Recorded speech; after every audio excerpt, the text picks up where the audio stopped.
മനുഷ്യർ നടത്തുന്ന വികസനത്തിനൊപ്പം വന്യജീവികൾക്കും അവയുടെ ആവാസവ്യവസ്ഥയ്ക്കും പ്രാധാന്യം നൽകി അവയുടെ സംരക്ഷണം ഉറപ്പാക്കണമെന്ന് നമ്മെ ഓർമ്മിപ്പിക്കുന്ന ദിനമാണ് ലോക വന്യജീവി ദിനം. ഭൂമിയെയും ജനങ്ങളെയും ഒരുമിപ്പിക്കുക, വന്യജീവി സംരക്ഷണത്തിലെ ഡിജിറ്റൽ സാധ്യതകൾ എന്നതാണ് ഇത്തവണത്തെ ആശയം. ഐക്യരാഷ്ട്ര സംഘടനയുടെ നേതൃത്വത്തിൽ എല്ലാ വർഷവും മാർച്ച് 3-ന് ലോക വന്യജീവി ദിനം ആഘോഷിക്കുന്നു.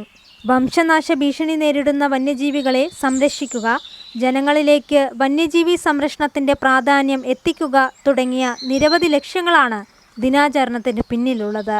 വംശനാശ ഭീഷണി നേരിടുന്ന വന്യജീവികളുടെയും ജന്തുജാലങ്ങളുടെയും അന്താരാഷ്ട്ര വ്യാപാരം തടയുന്നത് സംബന്ധിച്ച കൺവെൻഷൻ UN അംഗീകരിച്ചത് 1973 മാർച്ച് 3-നായിരുന്നു.